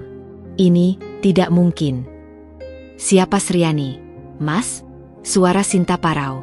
Bagas menghela napas dalam-dalam. Dia adalah pembantu lama keluarga kami. Dia tinggal di rumah saat aku masih SMA. Tapi kemudian, mendadak ia menghilang. Ibu bilang dia pergi tanpa pamit. Sinta menahan napas. Semua kepingan kenangan masa kecilnya mulai terasa masuk akal. Ibunya yang tak pernah bicara tentang masa lalu. Lelaki kaya yang pernah memberi bantuan sembunyi-sembunyi saat mereka kesulitan ekonomi. Surat tanpa nama yang datang setiap lebaran berisi uang tunai. Ia pikir itu hanya kemurahan hati seseorang dari kota. Ternyata, itu semua adalah bagian dari cerita yang disembunyikan. Jadi, Sinta menatap Bagas. Jika surat ini benar, aku dan kamu. Bagas langsung menggeleng. Tidak. Kita harus pastikan dulu. Surat ini bisa palsu. Bisa saja jebakan. Jebakan dari siapa? Nadira. Bagas mengangguk pelan. Mungkin. Dia tahu dia kalah di perusahaan, jadi dia ingin menghancurkan kita secara pribadi. Sinta tidak tahu mana yang lebih menakutkan, jika itu benar, atau jika itu bohong. Karena jika benar, berarti cinta mereka haram. Tapi jika bohong, berarti Nadira sudah melangkah terlalu jauh, dan segalanya bisa hancur jika mereka jatuh dalam permainan liciknya. Malam itu, Bagas menelepon pengacara pribadi untuk menyelidiki lebih lanjut. Mereka mengajukan tes DNA rahasia tanpa sepengetahuan siapapun, termasuk keluarga Bagas. Hari-hari berikutnya berjalan lambat. Sinta menghindari interaksi di rumah. Ia tidak bisa menatap Bagas tanpa merasa bersalah. Ia tidak bisa tidur tanpa dihantui mimpi buruk. Bahkan proyek desa yang sempat membangkitkan semangatnya kini terasa jauh dan tak berarti. Di balik semua kesuksesan, tiba-tiba ia seperti kembali menjadi gadis desa polos, tak berdaya di tengah dunia yang terlalu kejam. Dan pada hari kelima, hasil tes itu datang. Bagas yang membukanya terlebih dahulu. Ia membacanya perlahan, setiap baris seperti paku yang menancap dalam-dalam. Ia menutup amplop itu, lalu pergi mencari Sinta yang sedang berdiri di balkon kamar, menatap hujan yang turun deras. Ia memeluknya dari belakang. Pelan, hangat, tapi juga rapuh. Kita tidak bersaudara. Sinta membalikkan badan. Matanya membelalak. Apa, kamu yakin? Positif. Tidak ada hubungan darah. Itu hanya permainan Nadira. Atau, mungkin seseorang yang tahu terlalu banyak, ingin menghancurkan kita. Sinta menutup wajahnya dengan tangan. Antara lega dan ambruk. Ia menangis. Kali ini bukan karena takut, tapi karena beban yang selama ini menggantung akhirnya jatuh, dan ia bisa bernapas lagi. Namun di sudut lain kota, seorang wanita berdiri di balkon apartemen mewah. Tangannya memegang selembar salinan surat yang sama dengan yang diterima Sinta. Di belakangnya, seorang pria parubaya sedang menyesap anggur. Nadira tersenyum tipis. Gagal kali ini, katanya pelan. Tapi permainan belum berakhir. Setelah badai besar yang hampir menghancurkan fondasi pernikahan mereka, Sinta dan Bagas perlahan mencoba menata ulang hidup mereka. Kebenaran soal surat warisan palsu telah terungkap. Tes DNA menunjukkan mereka bukan saudara, dan itu cukup untuk menyelamatkan pernikahan mereka dari jurang kehancuran. Namun, badai berikutnya datang lebih sunyi, lebih licik, dan jauh lebih mengancam. Nadira memang telah disingkirkan secara resmi dari perusahaan, tetapi pengaruhnya belum benar-benar lenyap. Ia memiliki jejak kuat di kalangan bisnis luar negeri, koneksi lama di media, dan celah-celah yang masih tersisa dari masa lalunya bersama keluarga Bagas. Dan satu hal yang tidak pernah diketahui oleh Sinta dan Bagas adalah bahwa Nadira tidak bekerja sendiri. Suatu malam, Sinta menerima panggilan telepon dari seorang reporter investigasi. Pria itu memperkenalkan diri sebagai wartawan dari sebuah majalah bisnis terkemuka. Ia mengatakan bahwa mereka sedang menyusun laporan eksklusif mengenai dugaan manipulasi data ekspor dalam proyek koperasi pertanian yang selama ini Sinta kelola. Ia bahkan menyebut nama beberapa rekan petani yang disebut-sebut memberi testimoni negatif. Sinta terdiam. Saya rasa Anda salah informasi. Tidak ada manipulasi. Benarkah? Karena kami memiliki dokumen pernyataan yang ditandatangani beberapa mitra koperasi, menyebutkan bahwa dana dari investor asing tidak pernah sampai ke petani. Bahwa sebagian besar aliran uang justru digunakan untuk rekening pribadi atas nama Sinta Ayu Permata. Keringat dingin mengucur di punggungnya. Setelah menutup telepon, Sinta segera mencari laporan keuangan koperasi. Semua pengeluaran sudah dicatat rapi. Ia memastikan uang dari investor selalu ditransfer sesuai kebutuhan proyek. Tidak ada yang disalahgunakan. Tapi jika dokumen palsu telah diedarkan, artinya seseorang mencoba membingkainya. Ia segera menghubungi Bagas. Malam itu juga, mereka bertemu dengan pengacara keluarga. Mereka mendiskusikan kemungkinan adanya sabotase. Dan seperti yang sudah diduga, semua mengarah ke jejak Nadira, atau seseorang yang masih bekerja untuknya. Keesokan paginya, media sosial penuh dengan artikel clickbait. Gadis desa yang jadi konglomerat bohong besar, dana miliaran hilang tanpa jejak. Istri direktur diduga gelapkan dana investor asing, proyek pertanian terancam gagal. Berita itu menyebar cepat, seperti virus. Kantor koperasi langsung didatangi aparat untuk investigasi. Meskipun tak ada bukti nyata, reputasi Sinta hancur dalam semalam. Para tetangga di desa mulai bertanya-tanya. Petani yang dulu percaya, kini ragu. Beberapa investor menunda kerjasama. Bahkan sekolah anak-anak petani sempat didatangi wartawan yang mencari berita sensasional. Di rumah, Bu Melati kembali menunjukkan wajah ketus. Seolah ini membenarkan semua ketidaksukaannya pada Sinta sejak awal. Aku sudah bilang dari dulu, katanya di ruang makan. Perempuan dari desa tak bisa dipercaya urus bisnis besar. Cepat atau lambat pasti berbuat kesalahan. Sinta tidak menjawab, tapi matanya tak lagi menunduk. Luka yang ia terima terlalu dalam untuk dibalas dengan amarah. Ia memilih diam, karena ia tahu, yang bicara hari ini belum tentu akan tetap berdiri esok hari. Bagas, yang menyaksikan semua ini, tak lagi pasif. Ia memanggil tim hukum, menyusun ulang dokumen legal, dan memulai penyelidikan balasan. Ia tahu, serangan kali ini lebih terstruktur, lebih licik. Tapi ia juga tahu siapa musuh yang mereka hadapi. Sementara itu, Nadira berada di tempat persembunyiannya, duduk dengan tenang menatap layar laptop yang memuat berita-berita viral tentang Sinta. Lihat, satu kabar palsu bisa menghancurkan segalanya, ujarnya kepada seseorang di sampingnya. Pria itu adalah Roy, sepupu jauh dari pihak Ibu Bagas, yang ternyata sejak awal menjadi dalang di balik banyak kebocoran data perusahaan. Roy diam-diam menyimpan dendam karena warisan keluarga tidak pernah jatuh ke tangannya. Langkah selanjutnya, tanya Roy sambil menyeruput kopi. Kita tunggu saja. Biarkan mereka ambruk dengan sendirinya. Kalau Sinta terus digempur, Bagas pasti mulai retak. Dan saat itu tiba, aku akan datang sebagai penyelamat. Namun mereka salah menilai. Hari ketiga setelah skandal itu meledak, Sinta tampil di depan publik. Ia menggelar konferensi pers kecil, bukan dengan pengacara atau tim PR, tapi dengan para petani desa yang datang langsung dari kampung. Mereka membawa bukti-bukti, testimoni, dan kisah nyata kerjasama yang selama ini berjalan bersih. Sinta berbicara tegas, tidak lagi seperti gadis desa yang malu-malu. Saya tidak akan membela diri dengan marah, karena saya tahu, kebenaran tak butuh teriakan. Saya akan membela diri dengan data. Dan jika ada yang berusaha menghancurkan nama saya, maka saya akan bangun kembali, berkali-kali, hingga mereka lelah menjatuhkan. Video pidatonya viral. Dukungan mulai mengalir. Beberapa media mengklarifikasi berita sebelumnya. Para petani membuat gerakan online. Kami percaya Sinta. Reputasi yang sempat retak, kini mulai pulih. Justru karena kekuatan hati dan sikap tenangnya. Tapi yang paling mengejutkan adalah langkah berikutnya dari Bagas. Dalam rapat keluarga besar, ia berdiri di hadapan ibunya, Anjani, dan beberapa kerabat dekat.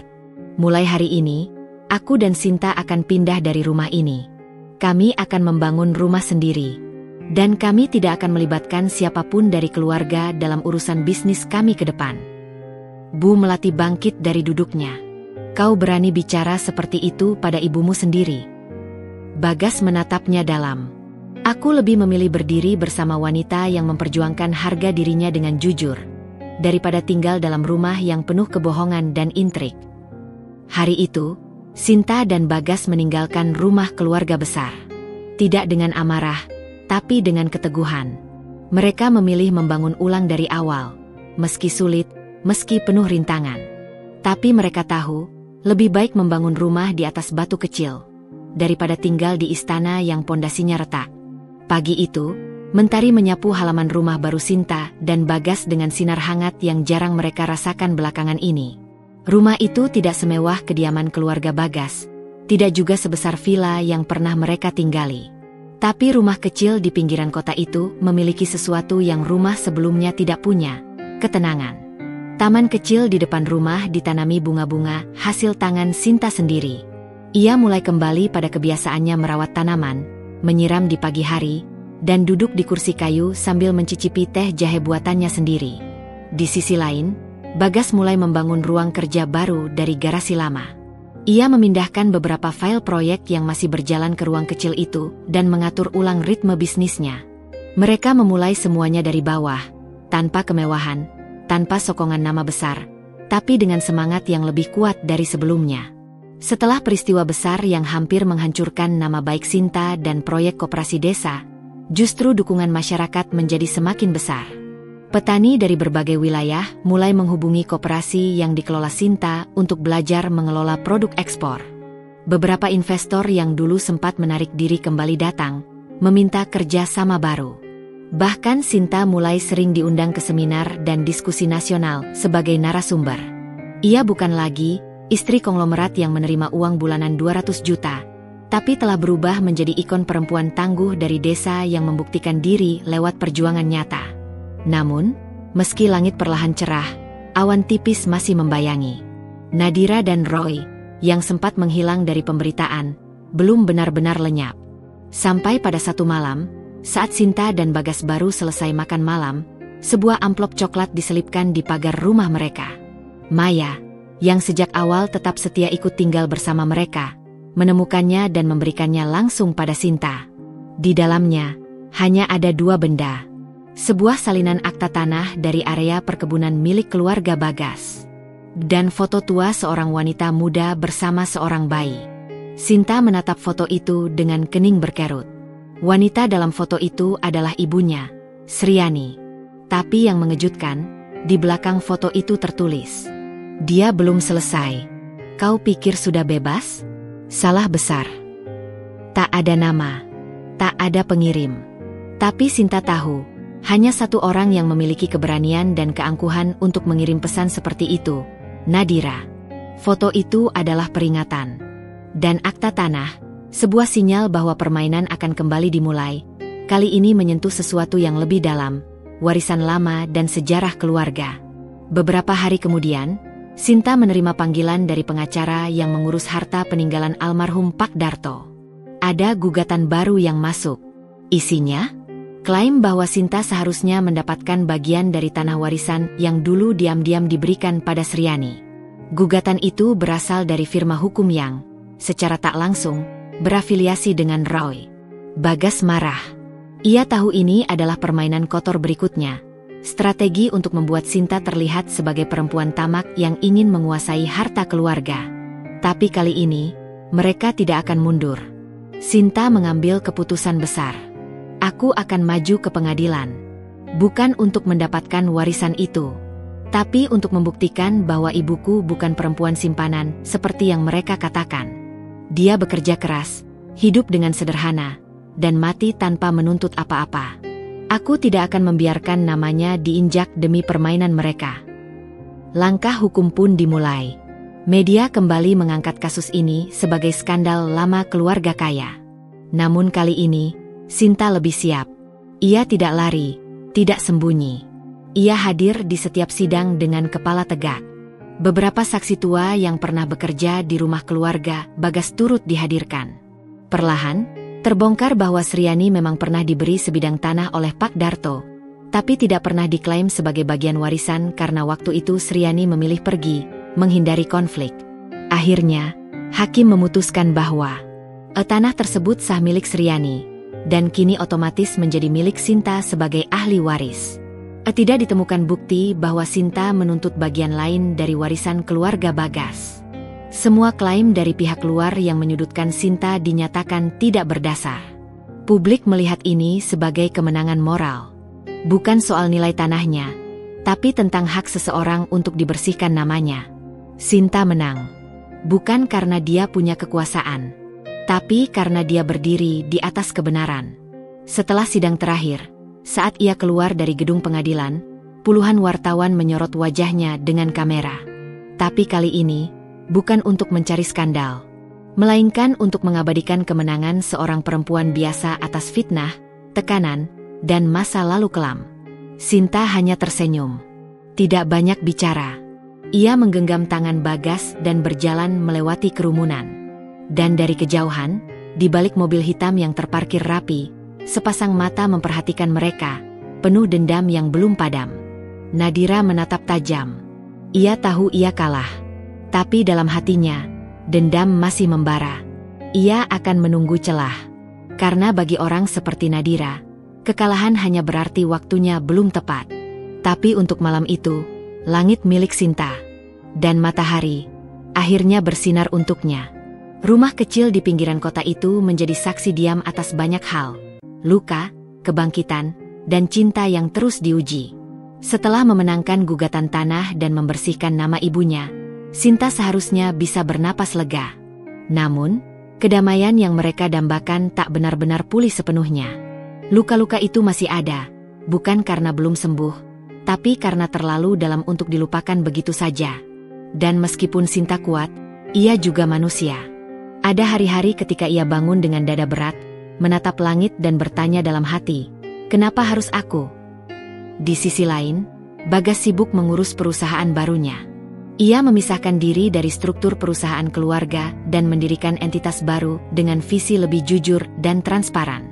Namanya, Sri Permata Group, sebagai penghormatan untuk dua wanita paling berpengaruh dalam hidupnya, ibunya, dan istrinya. Sinta sempat kaget saat nama itu diumumkan dalam konferensi pers pertama. Kenapa pakai namaku? Tanyanya pelan saat mereka makan malam berdua. Bagas menatapnya lembut. Karena aku tidak akan bisa berdiri sampai sejauh ini kalau bukan karena kamu. Kamu bukan hanya istri. Kamu adalah pondasi. Sinta tak menjawab, hanya menunduk. Tapi dari bibirnya mengembang senyum kecil yang tulus. Rasa cintanya pada Bagas tumbuh kembali, kali ini lebih dewasa, lebih kokoh, bukan karena janji atau mimpi, tapi karena mereka sudah melalui semua badai itu bersama-sama. Namun kehidupan tak selalu berjalan lurus. Beberapa minggu setelah peluncuran Sri Permata Group, kabar datang dari kampung halaman Sinta. Pak Lurah yang dulu mendukung koperasi pertanian meninggal mendadak karena serangan jantung. Kepergian itu mengejutkan banyak pihak dan membuat beberapa struktur koperasi di desa goyah. Sinta segera pulang ke desa. Kali ini tanpa Bagas, karena ia harus menghadiri konferensi bisnis di luar negeri. Di desa, ia disambut hangat, tapi juga penuh harap. Warga meminta bantuannya untuk mengarahkan kembali koperasi, agar tidak terbengkalai setelah kepergian pemimpin yang selama ini menjadi jembatan antara desa dan kota. Selama di desa, Sinta banyak merenung. Ia berjalan kaki melewati pematang sawah, menyapa warga satu persatu, mendengarkan keluhan, dan memperbaiki sistem yang sempat kacau. Tapi di balik semua itu, ia juga mulai merasakan sesuatu yang berbeda. Ada kedekatan emosional yang tak pernah ia sadari, rasa rindu terhadap kesederhanaan, rasa memiliki yang mendalam terhadap tanah tempat ia tumbuh. Dan dari sini, benih pemikiran baru mulai muncul di kepalanya. Bagaimana jika aku kembali ke akar? Bagaimana jika aku tak hanya membangun koperasi, tapi juga memimpin langsung dari desa? Sinta mulai menyusun rencana. Ia ingin membuat pusat pelatihan petani muda. Ia ingin desa tak lagi hanya menunggu bantuan kota, tapi berdiri di atas kakinya sendiri. Visi itu tumbuh kuat di dalam dirinya. Tapi ia juga sadar, rencana besar ini mungkin akan membuatnya harus memilih antara tinggal di desa atau terus mendampingi Bagas membangun bisnis di kota. Setelah 5 hari di desa, Sinta kembali ke Jakarta. Bagas menyambutnya hangat. Tapi Sinta tahu, ia harus bicara jujur. Malam itu, mereka duduk di taman rumah kecil mereka. Di bawah cahaya lampu temaram, Sinta mengutarakan niatnya. Aku ingin tinggal di desa, Mas. Bukan meninggalkan kamu, tapi mendampingi orang-orang yang lebih membutuhkan kehadiranku secara langsung. Bagas terdiam lama. Wajahnya tidak menunjukkan keberatan, tapi juga tidak serta-merta menerima. Kalau begitu, kita akan jalani berdua dari 2 tempat yang berbeda. Sinta mengangguk. Aku ingin kita tetap satu hati, tapi mungkin untuk sementara, satu langkah yang berbeda. Bagas menatapnya lama, lalu tersenyum tipis. Aku tidak pernah ingin mengikat sayapmu, Sin. Kalau memang itu jalanmu, aku akan berdiri mendukung dari belakang. Sinta memejamkan mata. Hatinya terasa sesak, bukan karena sakit, tapi karena dicintai sedalam itu, tanpa paksaan, tanpa syarat. Beberapa minggu kemudian, keputusan besar itu benar-benar diwujudkan. Sinta menetap di desa, membangun pusat pelatihan petani muda. Bangunannya sederhana, tapi selalu penuh semangat. Ia mengundang banyak pakar pertanian dan wirausaha muda dari berbagai daerah. Perlahan, desa kecil itu menjadi pusat pembelajaran dan percontohan nasional. Di kota, Bagas menjalankan bisnisnya dengan prinsip yang sama, memberdayakan, bukan sekadar menguasai. Mereka hanya bertemu sebulan sekali, tapi komunikasi mereka nyaris setiap hari. Hubungan mereka bukan lagi soal berapa sering bersama, tapi tentang seberapa besar saling percaya. Dan dari jauh, saat Sinta berdiri di tengah sawah dengan kaki berlumur lumpur, matanya memandang ke langit. Ia tahu, hidupnya tak berjalan seperti dongeng. Tapi ia juga tahu, bahwa cinta yang dibangun di tengah badai, akan lebih tahan dari sekadar cinta yang tumbuh karena musim semi. Langit desa sore itu memerah, dan Sinta berdiri di bawah pohon mangga tua, menatap sawah yang mulai menguning. Di kejauhan, anak-anak kecil berlarian sambil tertawa, dan beberapa petani muda sedang berdiskusi soal pupuk organik bersama pelatih yang baru saja datang dari Yogyakarta. Bangunan sederhana bernama Pusat Pelatihan Petani Muda Sriani telah menjadi pusat kehidupan baru bagi desa itu. Semuanya berawal dari mimpi kecil seorang gadis desa yang dulu dianggap remeh, dan kini menjadi cahaya bagi banyak orang. Sudah 3 bulan sejak Sinta memutuskan tinggal penuh di desa. Hubungannya dengan Bagas masih hangat, tapi mereka menjalani kehidupan di 2 dunia yang berbeda. Sinta tenggelam dalam aktivitas sosial dan pemberdayaan masyarakat, sementara Bagas sibuk memperkuat pondasi perusahaan barunya, Sri Permata Group, yang semakin dikenal karena pendekatan etika dan keberlanjutannya. Meski hanya bertemu sekali dalam beberapa minggu, cinta mereka tetap bertahan. Tidak ada drama cengeng, tidak ada pengkhianatan baru, hanya rindu yang kadang menyiksa, namun justru menguatkan. Namun di balik semua itu, dalam diam, Sinta menyadari satu hal yang tidak bisa ia abaikan. Mereka mulai terbiasa berjauhan. Ada ruang kosong yang perlahan tumbuh. Bukan karena cinta mereka pudar, tapi karena ritme hidup mereka berbeda. Waktu yang dulu mereka habiskan bersama kini diisi oleh tanggung jawab masing-masing. Kadang-kadang, Sinta ingin menelepon Bagas, bercerita tentang hal kecil, tentang anak desa yang berhasil menjual cabai organik ke Jakarta, atau tentang gadis muda yang baru bisa baca berkat kelas malam. Tapi ketika ia hendak menekan tombol panggil, ia teringat bahwa Bagas sedang rapat dengan investor luar negeri. Di lain waktu, Bagas ingin datang mengejutkan Sinta di desa. Tapi proyek pembangunan pabrik pengolahan hasil tani yang baru saja dirintis membuatnya terikat, dan waktunya habis di ruang rapat dan perjalanan antar negara. Sampai akhirnya, pada suatu malam, mereka berbicara lewat video call. Dan untuk pertama kalinya, mereka sama-sama terdiam cukup lama. Bukan karena marah, bukan karena bosan, tapi karena sama-sama sadar, mereka berjalan terlalu jauh di jalan masing-masing. "Apa kamu masih bahagia?" tanya Bagas pelan. Sinta menatap layar ponselnya, mencoba tersenyum. "Aku bahagia, tapi aku juga sering merasa sendiri." "Aku juga," jawab Bagas. "Kadang aku berharap kamu ada di sebelahku saat aku bangun pagi, atau sekadar bicara di meja makan." Keheningan mengalir. Lalu Sinta berkata, "Mungkin kita terlalu memaksakan segalanya harus bersama. Mungkin cinta bukan tentang terus memiliki ruang fisik yang sama, tapi tetap menjaga perasaan itu, meski berjauhan." "Kamu mau menyerah?" Suara Bagas terdengar berat. Sinta menggeleng, meski ia tahu Bagas tidak bisa melihat. "Aku tidak menyerah. Aku hanya ingin kita jujur, bahwa kita sudah berubah. Bukan cinta yang berubah, tapi bentuk hidup kita." Bagas menarik napas panjang. "Lalu kita harus bagaimana?" Sinta menatap langit-langit kamarnya, kemudian menutup mata. "Kita tetap saling mencintai, saling mendoakan.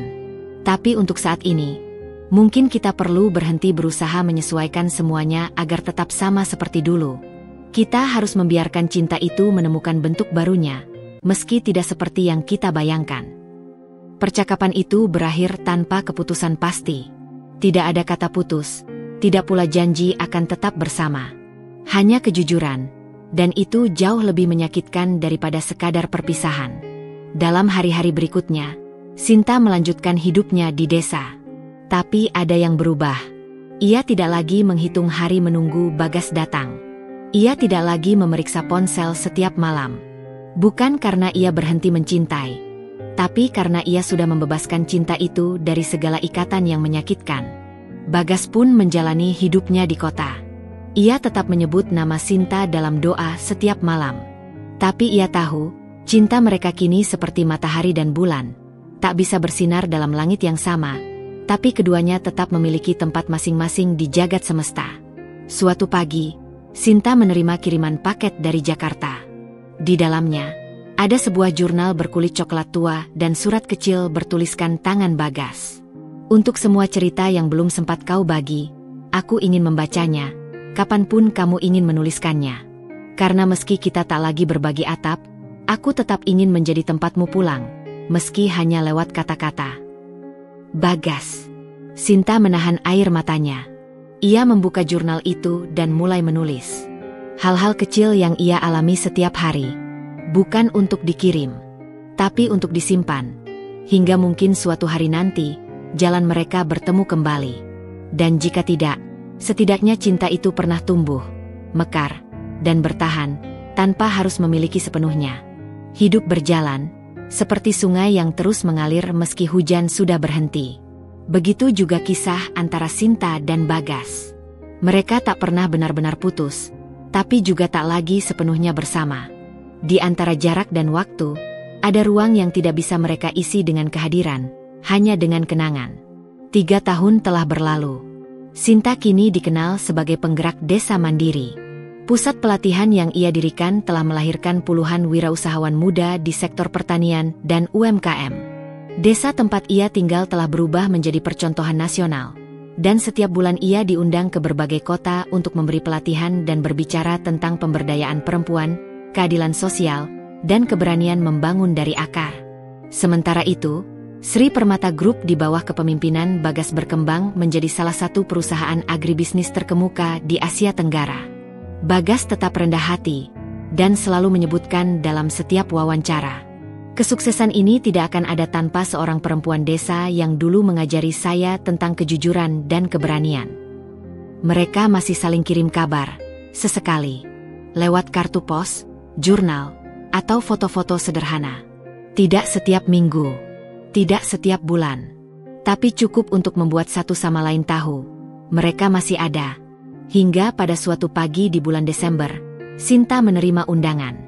Penganugerahan Penghargaan Nasional Pembangunan Berkelanjutan. Tempat, Gedung Nusantara, Jakarta. Penerima penghargaan utama, Sinta Ayu Permata. Ia terdiam cukup lama di teras rumahnya sambil memegang undangan itu. Undangan yang selama ini hanya ia lihat ditujukan kepada tokoh-tokoh besar kota, kini datang atas namanya. Warga desa bersorak bangga saat tahu kabar itu. Beberapa pemuda bahkan bersiap mengantarkannya ke Jakarta secara rombongan. Malam sebelum keberangkatannya, Sinta duduk menulis di jurnal coklat tua yang dikirim Bagas bertahun-tahun lalu. Ia menulis, "Besok aku akan ke Jakarta, menghadiri penghargaan. Aku tidak tahu apakah kamu akan ada di sana. Tapi kalau takdir mempertemukan kita, aku ingin kamu tahu, aku tetap mencintaimu, dengan cara yang tak lagi menyakitkan." Hari penganugerahan tiba. Gedung Nusantara dipenuhi tokoh-tokoh penting, pemimpin, akademisi, wartawan, dan tamu undangan. Sinta datang dengan kebaya sederhana berwarna hijau zamrud, rambut disanggul rapi, dan senyuman khas yang masih seperti dulu, tenang dan hangat. Saat namanya dipanggil ke atas panggung, ruangan dipenuhi tepuk tangan. Ia melangkah mantap, menerima penghargaan dengan tangan sedikit gemetar. Lalu ia berdiri di mimbar, menatap hadirin, dan mulai berbicara. "Dulu saya adalah gadis desa yang tidak tahu apa-apa. Saya bahkan pernah dianggap tidak pantas berdiri di ruangan seperti ini. Tapi hari ini saya berdiri bukan karena saya hebat, tapi karena saya pernah disayangi oleh orang-orang yang percaya saya bisa berdiri." Ia berhenti sejenak, matanya menyapu seluruh ruangan. "Saya ingin mengucapkan terima kasih kepada satu orang, yang dulu mencintai saya dengan caranya yang jujur. Tanpa dia, saya tidak akan punya keberanian untuk memperjuangkan apapun. Jika kamu mendengar ini dari jauh, terima kasih. Aku masih menyimpan tempat itu untukmu, di dalam doa." Suara tepuk tangan kembali menggema. Sinta menunduk, lalu turun dari panggung. Ia berjalan menuju ruang luar, mencari angin, menenangkan dadanya yang bergemuruh oleh rindu dan kenangan. Saat itu, langkah seseorang berhenti beberapa meter dari tempatnya berdiri. Sinta. Suara itu. Ia menoleh pelan.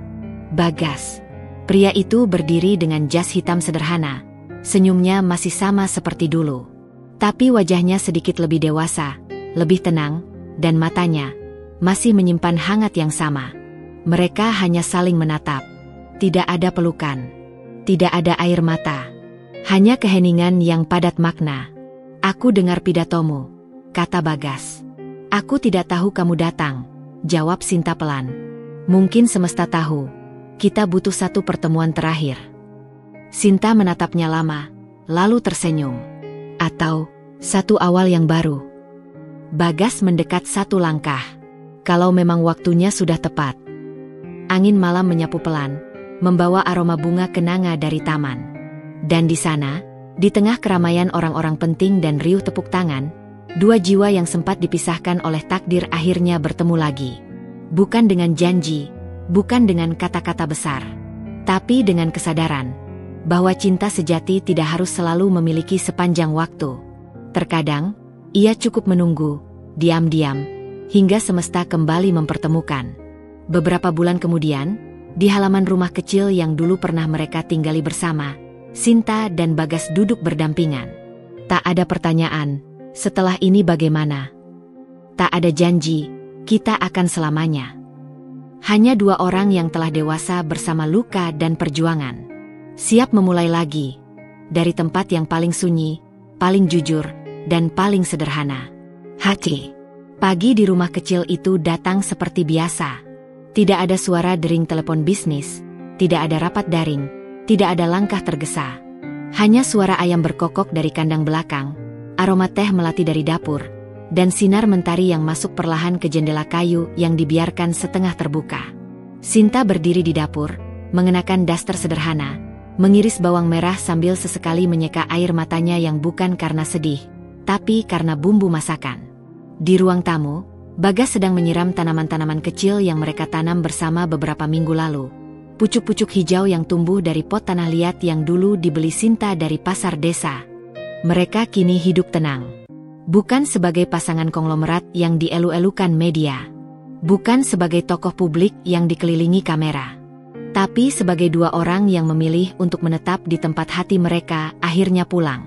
Setelah pertemuan mereka di acara penghargaan nasional, Sinta dan Bagas memutuskan untuk tidak kembali pada hidup lama. Mereka tak langsung menikah ulang atau membuat pengumuman besar. Mereka hanya memutuskan untuk bersama lagi, pelan-pelan, tanpa tergesa. Kehidupan di desa menjadi pilihan akhir. Bukan karena kekalahan dari dunia kota, melainkan karena kemenangan atas diri sendiri. Sri Permata Group tetap berjalan, kini dipimpin oleh manajemen baru yang dipilih Bagas dengan ketat. Ia hanya bertindak sebagai pengawas dan penasehat.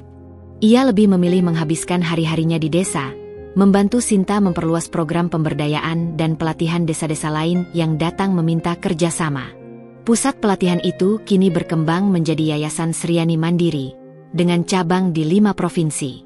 Tapi kantor pusatnya tetap di desa kecil tempat Sinta dilahirkan. Sebuah pesan jelas bahwa perubahan besar bisa dimulai dari tempat paling sederhana.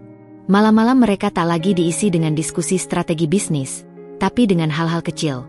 Membaca buku bersama di beranda, bermain dengan anak-anak petani yang datang berkunjung, atau sekadar duduk diam menikmati suara jangkrik dan aroma tanah setelah hujan. Suatu malam, saat bulan bulat sempurna menggantung di langit, Sinta dan Bagas duduk di atas tikar pandan di halaman rumah. Di hadapan mereka, semangkuk singkong rebus dan segelas wedang jahe. Sinta bersandar di bahu Bagas. Dulu aku pikir bahagia itu ketika kita punya segalanya. Uang, rumah besar, nama besar. Bagas tersenyum kecil. Tapi sekarang aku sadar, bahagia itu saat kita bisa pulang, dan tahu ada orang yang menunggu, bukan karena kita hebat, tapi karena kita cukup. Bagas menatap langit malam. Cinta kita tidak mewah, tapi tangguh. Dan aku rasa, itu jauh lebih berarti. Beberapa detik kemudian, bintang jatuh melintas pelan. Mereka tak meminta apa-apa. Karena keinginan mereka sudah dikabulkan jauh sebelum bintang itu datang. Kesempatan untuk bersama lagi, setelah semua luka, semua ujian, dan semua kehilangan. Tahun berganti. Di suatu siang yang cerah, yayasan mereka mengadakan pertemuan akbar pertama di balai desa. Ratusan anak muda dari seluruh Indonesia datang membawa cerita, semangat, dan impian. Sinta naik ke panggung sederhana dan memberi sambutan. Kita semua pernah dianggap kecil, remeh, bahkan tak berharga. Tapi hari ini kita berdiri di sini, bukan untuk membuktikan apa-apa, melainkan untuk membagikan apa yang pernah kita pelajari, bahwa cinta, kejujuran, dan keberanian adalah fondasi dari segalanya. Saya hanya gadis desa yang diberi kesempatan kedua oleh hidup. Dan kesempatan itu, saya berikan kembali pada kalian hari ini. Di barisan depan, Bagas berdiri. Wajahnya tidak lagi kaku seperti dulu. Ia tersenyum lebar, bangga. Dan saat Sinta turun dari panggung, mereka saling berpegangan tangan, tanpa suara, tanpa tepuk tangan, tanpa sorotan kamera. Tapi di antara mereka, ada sesuatu yang jauh lebih besar. Cinta yang sederhana, yang telah bertahan melewati badai, luka, dan waktu. Bukan cinta yang mencolok, bukan cinta yang pamer. Tapi cinta yang memilih untuk tetap tinggal, meski kadang harus pergi lebih dulu untuk benar-benar pulang. Suatu sore, anak-anak desa menemukan Sinta dan Bagas duduk di bel bambu, membaca buku dan tertawa pelan. Salah satu anak bertanya polos, "Bu Sinta, Pak Bagas, kok kalian gak pernah pergi jauh kayak dulu-dulu?" Sinta hanya tersenyum dan menjawab, "Karena sekarang kami tahu, tempat terjauh yang pernah kami capai bukan gedung tertinggi di kota, tapi hati masing-masing. Dan kami sudah sampai." Tamat.